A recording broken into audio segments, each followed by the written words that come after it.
Okay mga lods, eto na po yung part 3. Sino po ba? Mali. Kasi, teka lang kasi. Eto lang Eto lang mga lods Sa lahat ng pinagdaanan ko sa social media mga lods, this is the most confusing ever. As in, sobrang confusing niya. And you will find out why it's very confusing. Pero bibigyan ko lang muna kayo ng update. So, nagsalita na siya tungkol doon sa mga nangyayari. So, panoorin nyo muna yung part 1 nito kung gusto nyo ng greater context. Kasi nga, dinideny niya na kaya daw siya hindi pinapasok. It's because yung sa gender niya, something to do with that. Mamaya, ipaparinig ko naman lahat sa iyo yan Walang labis, walang kulang. Now, gusto ko lang sanang, meron kasing lumabas na mga bagong balita na parang napahiya daw si Queen Hera at hindi sinabihan itong tao na to, okay? Eto, Kier Garcia, sinabi ko to dahil may pinagsamahan tayo. Umiyak si Queen Hera. Eto yan, kasi siya yung kasama niya sa Dubai nakapunta sila ng Dubai. Ayan o. 'Di ba? So, walang problema dun sa mga kasama ni Kier or ni Pukirat. Pero siya may problema Pucha. Ang gulo 'di ba? Umiyak si Queen Hera sa sobrang galit at sama ng loob kasi hindi mo man lang ginawa ng paraan linawin ang pangalan niya, okay? At alam mo rin kung bakit ka deny dahil sa ugali mo, okay? Eto, wag mo gamitin lang hindi namin alam kasi alam mo kung paano ka sinaway nila Roldan at Hera para mag-behave ka. Pero dahil lang ingay mo, hinarang ka nila sa pila at lalong-lalo nang umihi ka sa sa CR ng girls! My God! Kung natatakot ka na umamin sa content mo ng denied entry ka dahil sa behavior mo, hindi tama yon. Kung may natutunan ka talaga dapat, tinanggap mo na lang na pagkakamali mo at natuto ka doon. Yan ang totoong lesson learned. Actually, mas humaba pa siya Eto, ang lala ng comment sa akin at kay Roldan, pati yung travel agency dito, umiiyak mare, okay? Chinat ako kaso natatakot mas siya magsalita, pues too late.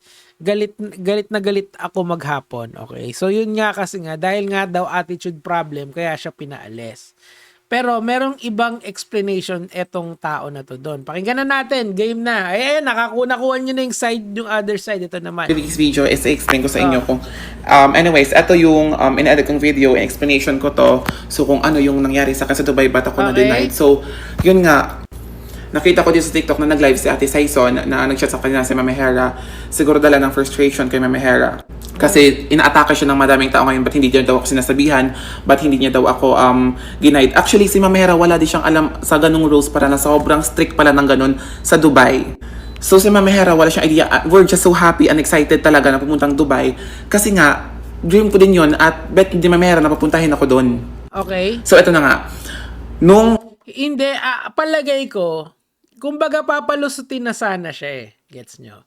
Kaso, ang nangyari siguro dito, may attitude problem pa. Parang nakadagdag yun dun sa inis nila. Kasi end of the day, yung mapapagalitan pag mali yung pasok sa kanya is yung of course yung nagbabantay, yung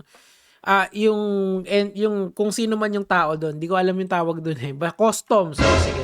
Papasok kami kasi at dito sana yun, ina-explain ko na sana dito yun. Pero yan, panoorin niyo lang sa YouTube kung gusto niyo. Pero ina-edit ko pa siya. Wala yun, di ba niya ina-upload? Nung nag-video ako, sobrang excited ko, sabi ko, ayan na, welcome to Dubai, yes! Gumanon ako.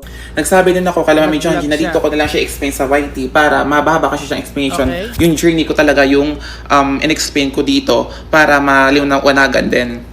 Na kasi na-stress si Mami Hera nung time na yon at hindi din talaga namin in-expect yung mga ganong eksena pala talaga. Okay. Kasi ba't yung binibig deal, hindi ko nga din gusto yung nangyari, hindi din namin gusto ni Mama Hera yung nangyari. Sadyang, yun lang talaga yung rules at hindi kami naging aware doon. At nangyari na yung nangyari, te. So, anong gagawin? Ano na lang ulit next time? Mag-research ulit. Okay. Kung ano yung mga rules sa isang country, alamin mo. Hindi, pero may attitude problem ka daw Parang hindi niya ina-address yun or dinideny niya at the very least. I think dito kasi nagkakaroon ng divergent dun sa story. Basta magiging mas magulo pa to. Kung naguguluhan kayo now, mas maguguluhan pa kayo later. Alam mo yung dapat tumahimik na lang siya, pero hindi yun eh. Siyempre, internet to eh. Diba, yun lang naman yung kailangan gawin eh. Yung sinabi ko lang sa recent video ko, ba't kailangan mo kong sabihan ng nung kasama mo din dyan sa SL at yung tilapia, ganun. Ba't kailangan yung insulto ng itsura? Ba't kailangan yung insult? Kailangan yung Di off mo yung comments mo. Pwede naman yun eh. Just wag kang magbasa ng comment, man-block ka. Ganun naman yun eh. Pwede nyo kasing i-moderate yung comments nyo. 'Di ba? Mas madali yun actually. Nas nakakatulong yung sa algo yung mga nagmumura. Ewan ko sa inyo. Advice, tip, tuloy. pagpamukha sa akin na nagkamali talaga ako. Yun na nga eh. I mean, hindi nyo kailangan mang face shame. Hindi nyo kailangan manghiya ng tao. Wala na akong sasabihin doon. Kasi syempre ayoko naman mang ad hominem. Minsan may mga minumura ako talaga. Yung pagkamura-mura talaga. Minsan nadadala ako ng emosyon ko eh. Parang dun sa last time, di ba? Pero ito, I don't care. Okay. Yung argumento kasi yung habol ko rito eh. Okay, tuloy natin.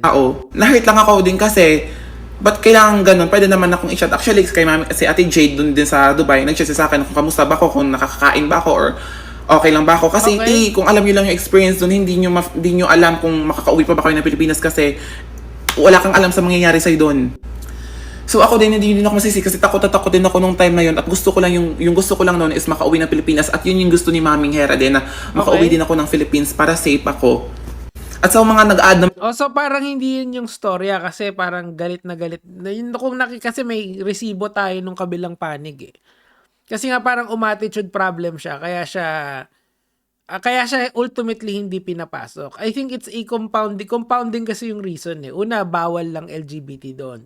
Kaso, knowing na nakapasok si Vice Ganda doon, I guess may leeway yon kung a-acting ka na hindi ka bading. Gets? Kumbaga pwede mong dalin yung kabadingan mo doon kaso 50% lang yung dadalin mo. I think that's a fair assessment. Kasi kung si Vice Ganda pinapasok, it means nag-adjust siya ng ugali. Tama, hindi siya nagbonggang-bonggang bading. Kasi yung ibang banding kasi hayag na hayag sila. Yung pagkilos nila, yung attitude nila, okay, sige. Dito sa Pilipinas, pwede yan. Pero pagdating sa ibang bansa, especially in a Muslim country, may mga rules na tayong dapat sinusunod. Ultimately, yun pa rin naman yung argumento ko eh. Kaso, mas nalito pa ako sa inyo. Antayin nyo lang. Mas magagalit kayo. Promise ko sa inyo. Tuloy. mga kwento-kwento dyan kung ano-ano, lagi na lang kayong ganyan. Always na lang kayong ganyan. Kailangan i-explain lahat yung mangyayari, kung ano yung mangyayari. Di wag ka na mag-explain sana. Pwede naman kasi yun eh. Nahayaan mo na lang. Kailangan. Kasi hindi naman kasi kayo required na sumagot kahit kaninong YouTuber dito. Hindi naman korte ang mga yan eh. Okay. Lalong-lalo na kung hindi mo naman content yung commentary, enough. Move on. Kaso, pumapasok kasi sa mga drama kaya ganyan eh. Mga famous people ngayon eh. Kailangan alam nyo kung ano yung mga eksena. Hindi naman kayo nakaka-experience ng ganun eh. Sinishare ko lang yung journey ko para aware din kayo next time. Aware naman siguro yung mga pupunta doon na bawal LGBT talaga doon. Kung pupunta ka doon, siguro kailangan mong mag-adjust, 'di ba? Huwag kailangan bading na bading yung dating mo. Parang si Vice Ganda, take it from Vice. Perfect example. Yung kabadingan niya, dinala niya lang doon 50%. Baka nga 25% lang eh. Kasi kasama niya si Ayon eh. 'Di ba? My God! At saka hindi naman kayo yung doon, na stuck. Ako yun. Okay. So ba't kayo nasi-stress? Oh my gosh, dinadama niyo pa si Mama Kasi nga attitude problem. Hera. Okay. Shoota. Yung reason ba't hindi ako Ito na yun. Let's go. nakapasok ng Dubai, hindi sa pananamit ko, hindi sa makeup ko, at hindi sa pag-iingay ko. Ang sabi sa akin ng officer na sinabi ko dito sa YT ko, So, inamin niya yung mga bintang sa kanya. Pag-iingay, maingay daw. Okay, yung pananamit, isa. Essentially, ang kulang lang yung umihi sa CR ng babae. Okay, so that's all. Tuloy natin. sabi niya na, it's because your identity do not match your passport. Yun nga. So tama nga yung sinasabi nila. Okay, your identity doesn't match your passport. Okay? Hindi. Pwedeng broad yung... sige. Ulit. Pwede kasi broad yung meaning nun eh. Like, pwede kasi iba yung itsura mo. Ganon yung ibig sabihin nun eh. Okay, sige. Fine. Like for example, yung matabang Nico David na sobrang taba talaga, medyo iba dun sa payat. Siguro ganon, di ba? Medyo mahirapan, ikaw ba talaga to, idol? Ganon. Siguro ganon yung ibig niyo sabihin. Okay, fine. Yun yung isang interpretation doon. Tuloy natin. So, pag tinignan ako, may mukha akong babae, pero tingnan nyo yung passport ko is nakalaga doon male. So, Nakalagay doon, Mel. Dito ako nakukonfuse ay mga idol eh. Sino ba yung putang inang Mel na yan? Who the fuck is that guy? Kasi Kier Garcia yung pangalan niya. Pero, hinahanap niya sino yung Mel. 'Di ba? Ibig sabihin ba nun mali yung pangalan doon sa passport niya? Or, ang ibig niyang sabihin ay Mel. Kasi mukha kang babaeng lalaki. Bading ka, 'di ba? Kumbaga, hindi mo iniwan yung 50% ng kabadingan mo. Dinala mo lahat. Di ba nga, iwanan ang kabadingan sa Pilipinas para makapasok ka sa isang Muslim country. Iwanan mo lang 50%. 50% dalhin mo. Parang boys ganda. Kinang ina, sisisihin mo pa si Mel. I am so confused mga lord. Sa lahat ng kinover ko na topic dito ako na-confused. Ibig sabihin tama yung mga bintang sinisisi sa'yo. Kung inaamin mo na male yung naging problema, it's yung damitan mo. Ibig sabihin tama yun. Okay, pero mas malilito pa kayo. Kala nyo nalito na kayo doon, di ba? Hindi pa tapos. After this video, maiiwan kayong sobrang litong-lito. Ganon. Kala nyo.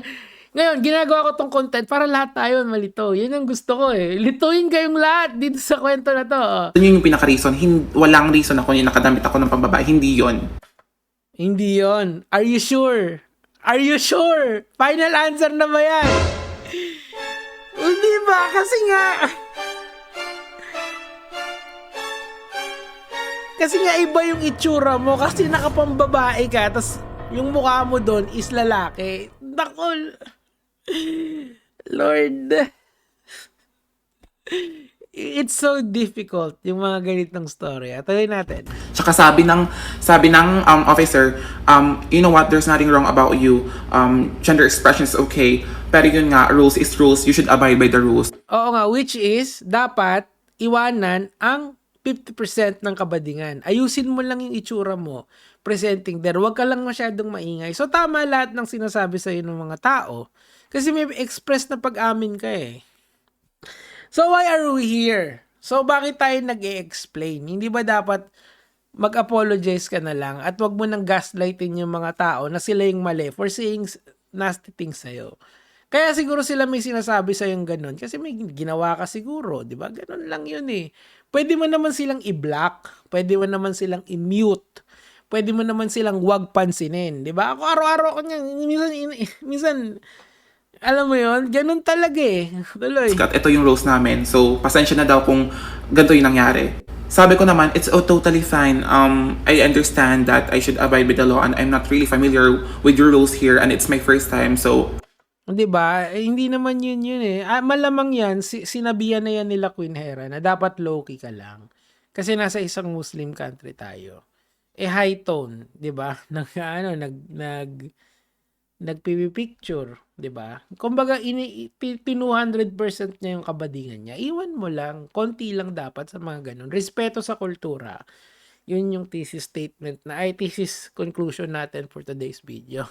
Yun lang naman po yung sa akin for today. Sana po nalito kayong lahat. Hindi lang pwedeng ako. Kayo din.